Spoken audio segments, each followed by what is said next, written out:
Bueno, ¿qué has hecho, Emilio? Cuéntame. Bueno, al final lo he conseguido, ¿eh? Sí, Hemos lo has podido conseguido. mandar un script en Python y Vaya. hemos estado rastreando toda la superficie de la policía. Ha estado bien, No ha esperaba funcionado. menos, no esperaba menos. Yo esperaba Así también ha que sido el saliera. aplauso, Sí, claro, sí, que sí, se han sí. quedado alucinando. Sí, sí, sí, sí, sí. Y no Pero han bueno, venido funcionó. ni a llevarte esposado ni nada. Bueno, eso hubiera estado bien, hubiera sido Bueno, ya gracioso. veremos, una vez que salgas del escenario. Bueno, ha sido un placer Exactamente. conocerte. Muchas gracias, Mónica. Fantástico siempre, Emilio. Siempre consigues sorprendernos. Desde luego que sí. Se merece un gran aplauso. Y además se anima a hacer unas buenas demos, que sabéis lo complicado que es hacer una demo en directo. Así que hay que tener, desde luego, mucha valentía. Nos vamos a meter ahora de lleno en la inteligencia artificial generativa. Ya sabéis que es uno de los temas principales de este congreso y, por supuesto, tenemos que seguir hablando hoy un poco más de ello. Y en este caso vamos a hablar de cómo abre una nueva era en el análisis de los datos desestructurados. Y va a ser una gran ponencia para cerrar esta temática sobre inteligencia artificial en Cyberwall en esta sala Angelucho. Es un tema que no se ha mencionado hasta ahora, porque ¿qué supone este análisis mediante inteligencia artificial de datos desestructurados? ¿Va a ser realmente una nueva era? Nos lo va a contar nuestro siguiente ponente. Estos datos desestructurados, ¿qué son? Pues es información que no está en un formato predefinido, por tanto no se puede categorizar, no se puede almacenar de una forma tan sencilla. Por ejemplo, correos electrónicos. De hecho, alrededor del 80% de los datos de las empresas son este tipo de datos desestructurados. Y hemos estado hablando estos días de cómo la tecnología permite precisamente de todas las maneras posibles impactar en nuestras vidas también la ciberseguridad, y ahora vamos a cerrar el círculo con esta ponencia. Así que vamos a dar la bienvenida a Juan Manuel Corchado, que es rector de la Universidad de Salamanca. Bienvenido, Juan Manuel. Por favor, todo tuyo, Hola, este escenario gracias. de Cyberwall. Muchísimas gracias. Hola, ¿qué tal? Muy buenas. Vamos a empezar ahora con la charla en cuanto pongan el PowerPoint. Bueno, pues no vengo aquí por ser rector, vengo porque soy profesor de la universidad, pero casualmente ahora soy rector, pues así me han presentado. En fin, ya estamos aquí. Todos conocéis esta diapositiva, ¿verdad? Pues es aquí básicamente el pseudocódigo de ChatGPT, que es lo que nos ha cambiado la vida en los últimos meses a todos nosotros. Y con esto y algunas cosas más, con los nuevos transformers que tenemos ahora, ¿verdad?, que tienen capacidad de aprendizaje multimodal, pues estamos viendo cómo han florecido una nueva generación de algoritmos, y de proyectos con ellos que nos están permitiendo hacer con los datos algo que nunca podíamos haber hecho. Hace unos años, nosotros desde el grupo de investigación que coordinamos íbamos trabajando con pequeños problemas o más grandes, con algoritmos concretos, y desde hace unos años pues ya no tenemos algoritmos para trabajar con estos datos, sino que podemos enfrentarnos a la resolución de problemas con algoritmos que sean mucho más amplios y que nos permitan atacar ese mismo problema desde distintas perspectivas. Y esto ha pasado gracias a lo que todos conocemos como las redes convolucionales, ¿no?, el aprendizaje profundo. Bueno, simplemente deciros que nosotros llevamos tiempo trabajando con estas cosas con Cyberwall Academy y con Casimiro, que llevamos varios digitals y que tenemos un amplio rango de posibilidades, porque en nuestro grupo de investigación no solo hacemos temas de inteligencia artificial, sino trabajamos en temas de ciberseguridad, blockchain, bioinformática, neurociencias, fintech, aplicado a distintos entornos, y trabajamos también con un grupo de laboratorios que tenemos distribuido en distintos países, en distintos continentes incluso. Todo lo que es las redes neuronales, con lo que empezó la inteligencia artificial, ha pasado de mediados del siglo pasado por distintas etapas en las que los sistemas expertos, los algoritmos genéticos, la lógica difusa han ido tomándose el relevo a lo largo de los últimos tiempos hasta llegar a lo que fue cuando apareció sobre todo Internet, ¿verdad?, la inteligencia artificial distribuida, las máquinas sociales, en las que ya sí que se empezó a finales del siglo pasado a dar un paso importante a la hora de crear estos nuevos algoritmos, hasta lo que llegó después de lo que se llama el invierno de la inteligencia artificial, el deep learning, ¿verdad?, cuando a través de Internet, sobre todo a través del desarrollo de la telefonía móvil, empezamos a ver que había gran cantidad de fotografías, documentación gráfica, información en general que había que procesar de forma automática, ¿no? Y a partir de ahí, pues hasta ahora hemos visto en los últimos años este gran cambio que nos ha permitido pues, crear estos algoritmos que, como decía, no como los anteriores, nos permiten analizar imágenes con distintas perspectivas, pues bien analizar los colores, en paralelo analizamos las texturas, analizamos si hay figuras concretas o elementos concretos y por medio de fenómenos de pooling and convoluting, pues aplicándole distintos filtros y reduciendo el tamaño, vamos a llevar a estas fotografías a converger aquellas que son iguales hacia básicamente un vector pequeño y definitivo que nos va a permitir clasificarlas. En ese aspecto, bueno, pues todo es trabajo con matrices y en estos casos, pues como decía, vamos aplicando distintos filtros que nos dan distintas visiones de las imágenes y en paralelo con lo que podemos resolver estos problemas de forma mucho más amplia.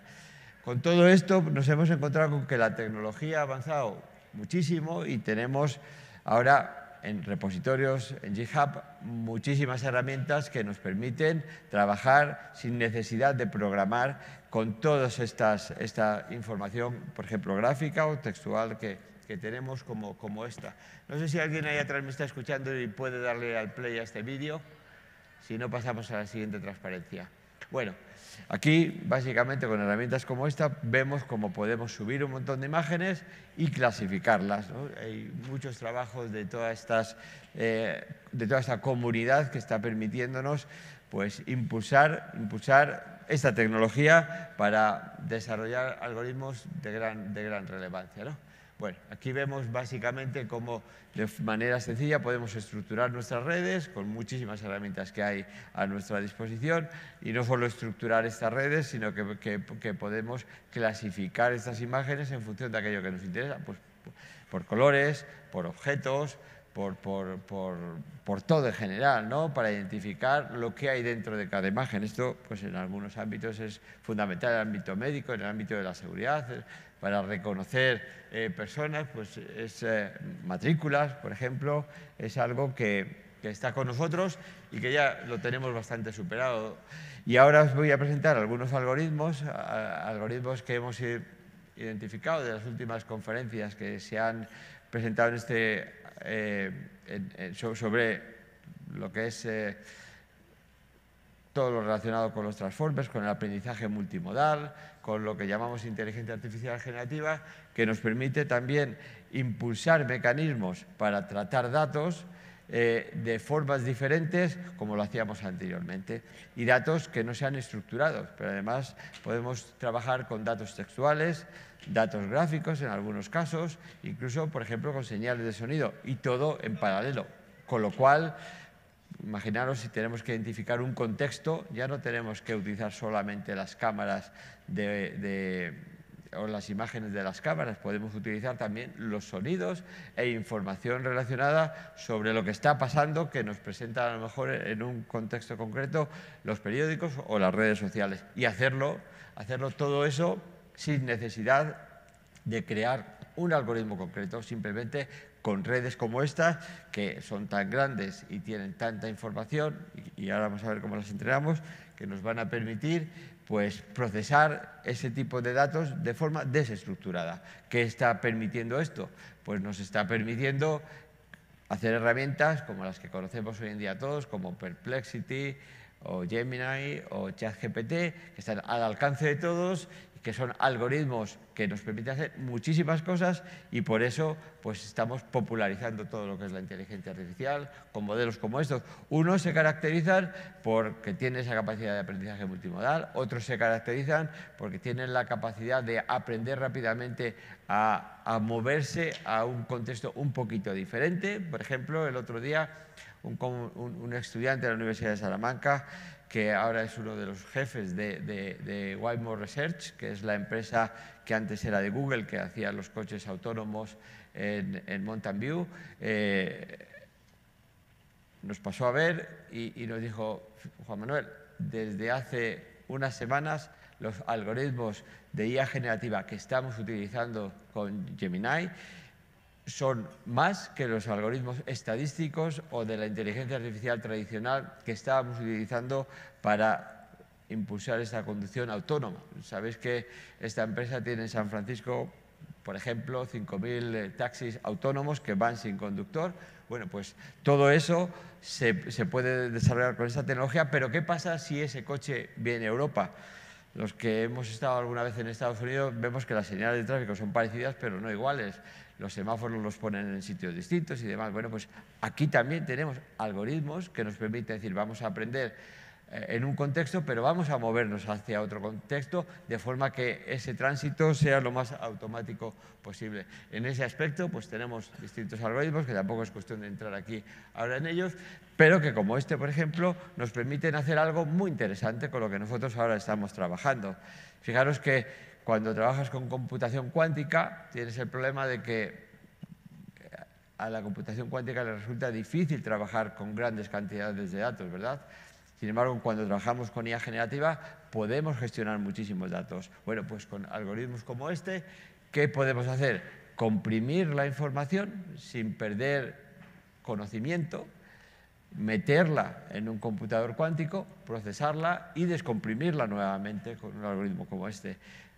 Tenemos la ventaja de que la computación cuántica nos acelera los procesos de toma de decisiones y tenemos la ventaja de que con la IA generativa podemos comprimir información sin perder toda esa información. Todos estos algoritmos que están surgiendo y que de alguna forma están evolucionando día tras día, seguro que estos que os presento aquí ya están siendo superados por otros, es lo que está cambiando nuestra forma de hacer las cosas. Por eso es muy importante, muy interesante estar al tanto de todo lo que está sucediendo, pero es más importante no perder la comba y pensar en cómo está evolucionando todo de cara a lo que vamos a poder hacer dentro de nada con estos algoritmos. Bien, dicho esto, fijaros que estamos viviendo un paso muy rápido. La primera generación de la inteligencia, todo lo que fue la primera revolución industrial pues fue en 1760, un siglo después nos llegó la segunda revolución industrial, ¿verdad? Y fueron cambios generacionales a los que mucha gente aportó muchas cosas. Obviamente estos cambios vinieron muy relacionados con descubrimientos en el ámbito de la energía, pero también porque la ingeniería, y había muchos individuos trabajando en un concepto nuevo para mejorar la sociedad de aquel momento. Y otro siglo después, por el 1970, llegó la siguiente revolución de la mano del microprocesador, ¿verdad? Cuando el microprocesador popularizó la informática, ya todos pudimos empezar a acceder a un ordenador sin las restricciones que teníamos antes, pues se dio un salto muy importante en todo esto. Bueno, poco después, fijaros, pero ya 45 años después aproximadamente, apareció la siguiente revolución industrial, que es aquí donde voy. Los tiempos se han acortado. Se han acortado, ¿por qué? Porque ahora mismo tenemos, fijaros, desde el 1950 hasta esta parte, la población mundial ha pasado de 2.000 millones de personas a 8.000 millones de personas, ¿no? Y creo que dentro de nada vamos a tener como 10.000 millones de personas. En estos años, a partir de mediados del siglo pasado, junto la explosión de gente con conocimiento, con acceso a información, con acceso a conocimiento, a las universidades, junto con la informática, ha hecho que el mundo explosione y ahora yo hablo muchas veces de lo que es la quinta revolución industrial, ¿no? Lo que está relacionado con la inteligencia artificial generativa y dentro de nada, cuando la computación cuántica despunte, el cambio que vamos a tener y la revolución va a ser absoluto. Y vemos cosas como esta, ¿no? Antes he puesto unas imágenes de TSMC, que es una empresa que todos conocéis, pero fijaros, 4 de estas imágenes son imágenes de empresas que hay en Castilla y León. O sea que no estamos muy distantes aquí de lo que se está haciendo en el mundo y seguro que ahora mismo tenemos empresas y laboratorios mucho más modernos. En ese aspecto, fijaros, preparando ayer esa transparencia donde tenía esto, vemos cuáles son según el Global Risk Report del 2023 los problemas que hay a nivel mundial, los retos de alguna forma que tiene la sociedad, ¿no? Algunos de ellos vemos que está relacionado, por ejemplo, con la ciberseguridad y también con todo lo que debajo de todo esto está relacionado con la inteligencia artificial, ¿no? Y la potenciación de estos ámbitos de la inteligencia artificial. Pero fijaros, por daros una idea, en morado tenemos todo lo relacionado con la inteligencia artificial. Y fijaros, ayer mismo dije, pues si esto debe estar obsoleto, seguro que en el 2024 hay otro report, y justo me lo descargué. Fijaros, el tema de la ciberseguridad informática, precisamente por los avances en inteligencia artificial y por los líos que hay, por decirlo de alguna forma, en el mundo, fijaros cómo está cambiando y además son problemas que a 10 años persisten de alguna forma, ¿no? Bueno, pues todo esto está muy relacionado y en todo esto, y seguro que todo esto va a evolucionar, no como pone aquí, sino de otra forma, porque como veis, de lo que se predice un año a lo que se predice el siguiente hay cambios importantes, incluso cuando se predice a 2 años, todo ha cambiado, y cuando se predice a 10 años, también todo ha cambiado. Tenemos que tener en cuenta que este mapa va a ser completamente distinto el año que viene cuando ya tengamos consolidado todo eso que estamos haciendo con la inteligencia artificial generativa. En ese aspecto yo creo que tenemos que escuchar nuestra realidad, tenemos que saber qué es lo que se está haciendo, saber que ahora vivimos una época, una coyuntura en la que hay una nueva revolución industrial y en ese sentido pues tenemos muchos problemas por resolver, ¿no? Este es uno de los que estamos trabajando nosotros en la línea. También, no sé si le podéis dar al vídeo este que hay ahí en medio, que es una ciudad que está desarrollando NEOM en Arabia Saudí, y nosotros junto con alguna universidad de Dammam estamos trabajando en ella. Y veréis cómo, ahora fijaros, tenían previsto para este año empezar a construir los 12 primeros kilómetros de la línea, pero se han quedado en 7 porque haciendo 7 se va a gastar la mitad del hierro producido en todo el mundo este año, con lo cual no pueden avanzar mucho más.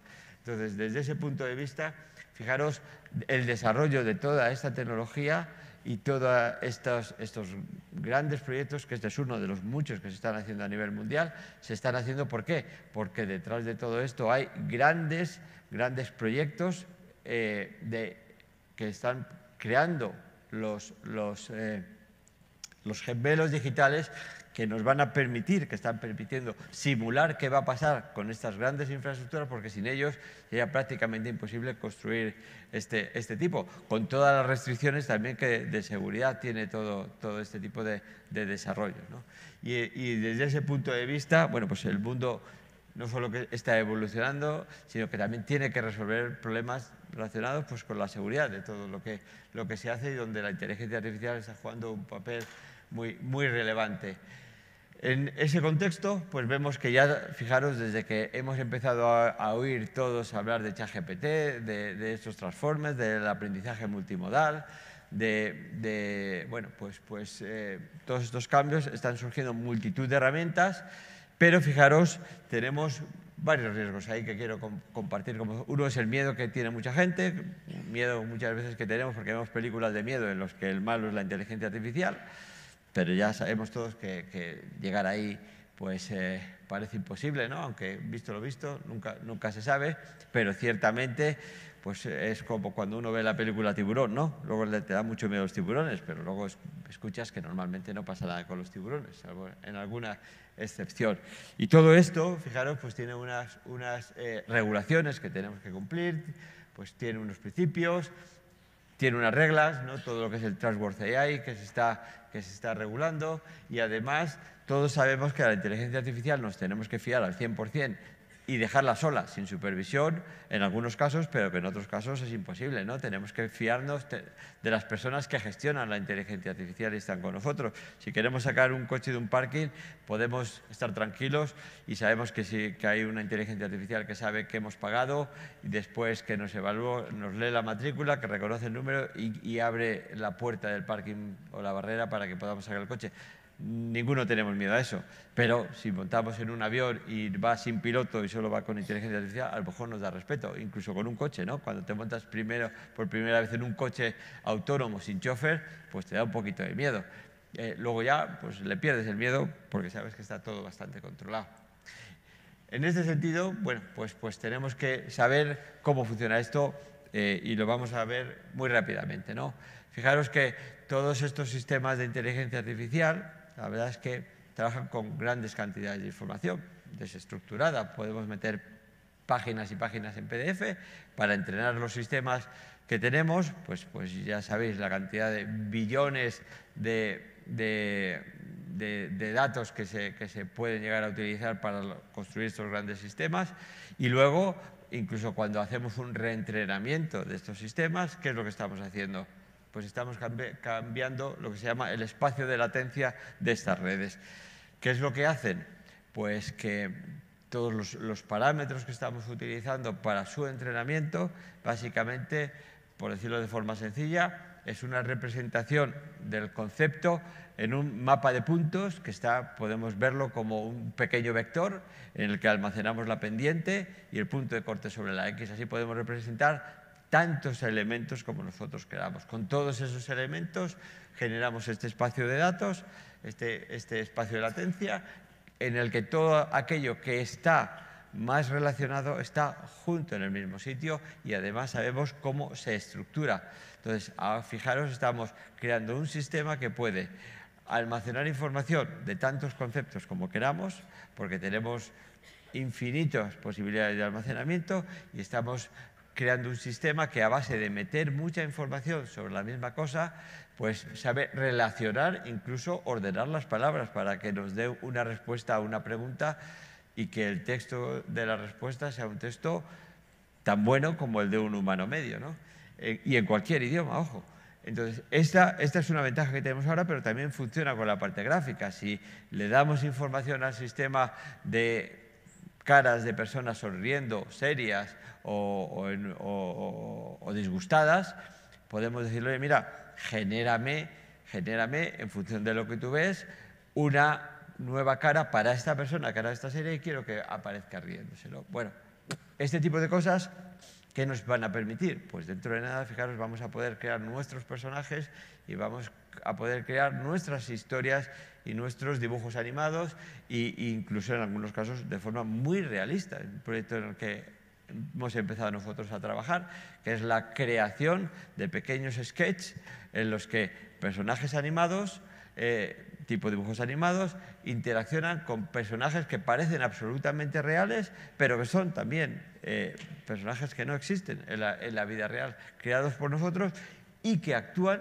como personas, y a los que les damos el contexto de una historia y son capaces de actuar, o serán capaces de actuar en el contexto de esta historia de forma autónoma, generando un diálogo. Bueno, pues por eso se llama todo esto inteligencia artificial generativa, porque partimos de un conocimiento básico, pero es capaz de generar y, en función de la evolución de este estado de latencia, generar incluso respuestas distintas en distintos momentos del tiempo, sin que nosotros tengamos que decir, oye, dame una respuesta simplemente diferente, ¿no?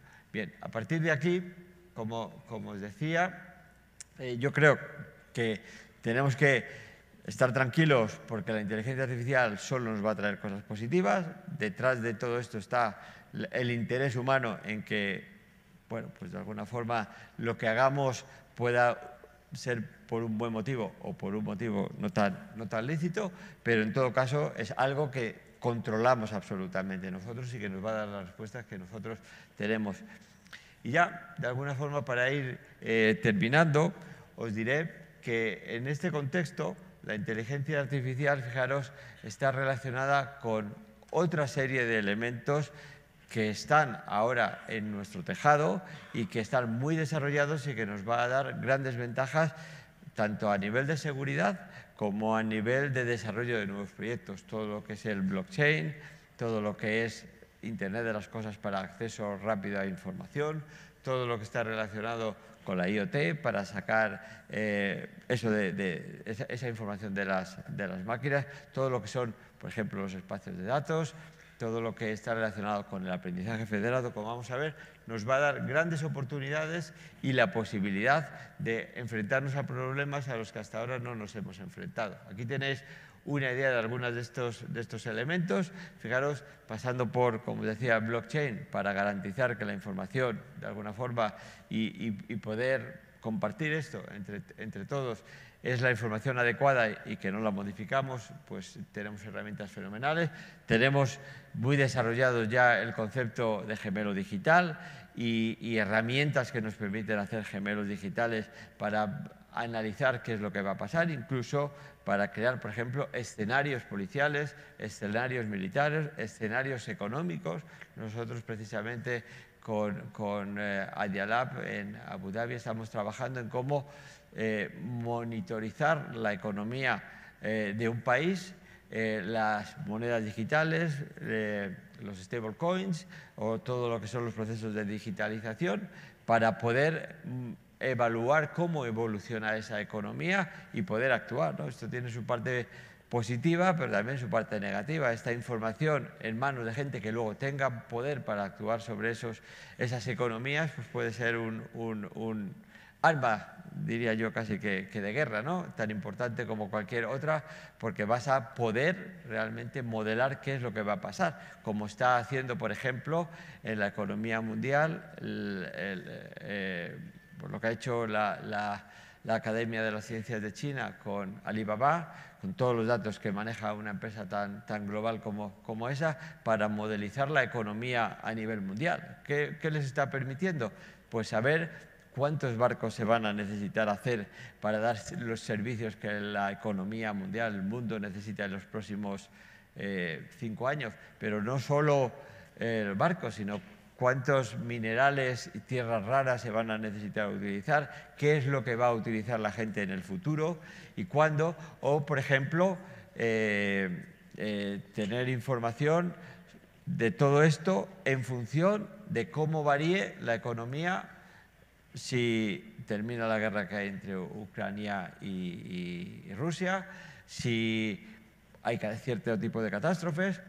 Bueno, pueden crear sus escenarios y saber qué es lo que va a pasar y en función de cuando pasen cosas, hacerlo, ¿no? Fijaros, y eso lo han hecho con una máquina que en vez de tener 10.000 GPUs, tiene 340 GPUs y que dicen que además es 7 veces más potente que la que utiliza OpenAI con Microsoft, ¿no? para montar ChatGPT. Bueno, eso es algo hacia dónde vamos y lo que vamos a ver, cada vez vamos a necesitar menos GPUs para hacer cosas más grandes porque los algoritmos están mucho más optimizados. Otra cosa es que luego queramos dar servicio a muchos clientes en paralelo, que eso es otro tema, ¿no? Pero el tener estos elementos es fundamental y es nuestro problema. Ahí es el problema más grande. Fijaros, nosotros estamos trabajando con máquinas con poquitas GPUs, 2 o 3 GPUs que tenemos. Ahora vamos a comprar una de 10 GPUs o 12. Estamos con la licitación a ver qué nos llega, pero ya son 340.000 euros y no creo que tengamos dinero para comprar nada más. Pero fijaros, precisamente este colega y compañero que trabaja con Waymo en Mountain View me dijo: Juan Manuel, es que nosotros tenemos acceso a toda la máquina de Gemini y tenemos acceso a toda la información que utiliza Google para filtrar esto. Claro, nosotros creamos unos algoritmos, utilizamos todo ese potencial junto con toda la información que recopilan en tiempo real de todos sus coches para generar y actualizar los sistemas de conducción automática. Con eso, fijaros, no podemos competir. Nosotros nos podemos descargar Llama 3, hacer cositas, coger una guía médica, como estamos haciendo ahora, de cáncer de cerebro y casos clínicos que tenemos y, efectivamente, crear una buena herramienta para que los médicos en el hospital pues tengan un sistema que les ayude a tomar sus decisiones, claro.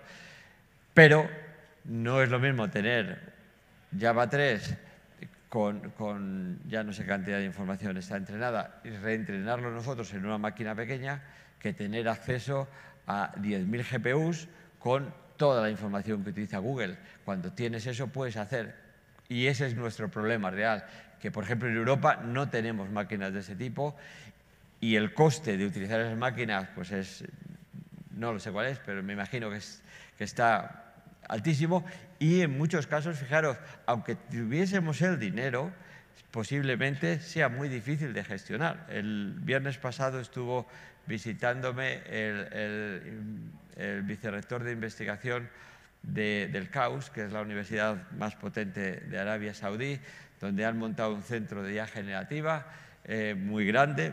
He estado yo en el comité de evaluación para decidir que se montaba allí y demás, y me decía, bueno, lo tenemos todo, tenemos a la gente, tenemos tienen 2 centros de cálculo extraordinario, estamos esperando el tercero, pero nos está costando que el gobierno de Estados Unidos nos autorice la compra de esas máquinas un montón, porque claro, ahora todo el mundo tiene miedo de para qué se van a utilizar todas estas máquinas, porque como os digo, a nivel de seguridad global puede ser un gran problema. Entonces, aun teniendo el dinero, a veces es difícil poder montar todas estas infraestructuras. Pero bueno, todo lo que es el Big Data, los espacios de datos, donde Europa está apostando mucho para compartir información, el Edge Computing, la regulación que tenemos, las plataformas, el aprendizaje federado, son de gran relevancia. Y Steven Chu, con el que compartí en unas conferencias hace poco, bueno, pues un poquito de tiempo, y lo conocí, fue secretario de Estado de Seguridad,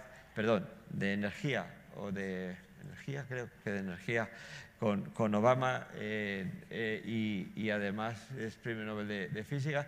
Lo estoy hablando del impacto que va a tener a nivel global todo lo que es la inteligencia artificial generativa, y también con Shandy Perlan, que es el fundador del MIT Media Lab, nos dijo que la inteligencia artificial a nivel de análisis sociológico y de la evolución demográfica y de todos los retos que tiene el mundo a nivel de globalización va a cambiar también la forma de ver las cosas y de llevar a cabo todos estos, de alguna forma, todos estos proyectos que tenemos en mente y para los que, bueno, pues tenemos muchas perspectivas. Deciros también que, como sabéis, y podéis pensar de dónde he sacado toda esta información, la inteligencia artificial, estando aquí y estando en Cyberwall Academy, pues va a afectar a la ciberseguridad de forma rotunda, ¿no? Nosotros estamos trabajando en un SIEM, estamos trabajando también en un nuevo modelo de SOC, y en ellos, pues desde que hemos empezado a trabajar con esto, el tratamiento de información lo hemos cambiado de forma radical, ¿no? Todo lo que es la detección y respuesta a amenazas, el análisis de malware, con esto se hace mucho mejor, los sistemas son mucho más eficientes y las posibilidades que tenemos son extraordinarias, ¿no? No solo a la hora de identificar ataques y de repelerlos, sino, por ejemplo, de simular qué es lo que va a pasar, ¿no? O incluso en la gestión de los análisis forenses, pero también esto tiene muchas implicaciones en la seguridad policial. La inteligencia artificial nos da una perspectiva completamente distinta. Yo formé parte del comité de Europol que se montó inicialmente cuando empezaron a ver los atentados del Daesh en Europa, y aprendí muchísimo, y estuvimos trabajando con compañeros en La Haya en el desarrollo de políticas que permitían analizar todo lo relacionado con la promoción y de alguna forma la diseminación de toda la propaganda que hacía el Daesh a nivel mundial con sus atentados y demás, ¿no? Intentando pues minimizarla, parearla, intentar identificar a aquellos que hacían apología del terrorismo. Y bueno, ahí aprendimos que, fijaros, era fundamental no solo poder actuar sobre las redes sociales, sino la implicación de las empresas de redes sociales, pero también el enganchar esa información con la información que manejan los cuerpos policiales, ¿no? Bueno, pues es todo tan variado que los sistemas que se empezaron a construir pues se hacían a medida y eran muy costosos. Hoy en día no. Hoy en día todo eso se ha superado. Con los nuevos sistemas es cuestión de meterle toda la información tal cual viene y funcionan extraordinariamente bien, mucho mejores que los anteriores para predecir delitos, reconocimiento facial, como ya hemos visto, esto es inmejorable, análisis de vídeo en tiempo real también, o para ver si los vídeos que se presentan ahora son copias de vídeos antiguos, que antes los hacíamos con técnicas que eran bastante pesadas y rudimentarias, y ahora pues todo eso se puede automatizar, ¿no? Incluso pues en este caso podemos mejorar y automatizar los repositorios policiales y facilitar la monitorización de redes sociales. Y también esto está afectando a la seguridad internacional y militar desde distintos ámbitos, ¿no? Bueno, pues todo lo que es el análisis de inteligencia, la creación también de escenarios, lo que es la ciberseguridad militar, el desarrollo de armas automáticas, el desarrollo de sistemas de ataque a través de redes sociales y de minimización de los ataques también que provienen de redes sociales. Todo eso es algo con lo que la inteligencia artificial que tenemos ahora pues se puede mejorar de forma significativa. Bueno, y con esto acabo, simplemente mostrándoos esta última transparencia, que fue la primera porque, fijaros, esto ya no se trata solo de inteligencia artificial ni de ciberseguridad, se trata de que tenemos que utilizar todo el abanico de posibilidades que nos da la tecnología existente y ya muy madura para compartir estos datos de forma segura, para, por ejemplo, con aprendizaje federado poder de alguna manera mantener la privacidad de los datos sin tener ningún tipo de peligro y con todo lo que son los espacios de datos, pues aunque no tengamos estos grandes clústeres, pues sí tener acceso a mucha o la posibilidad de acceder a mucha información sin comprometerla, pública o privada en función de nuestras necesidades, y a partir de ahí desarrollar todos estos productos y todos estos servicios que en el ámbito, por ejemplo, de la seguridad se necesitan. Muchísimas gracias y con esto termino mi presentación.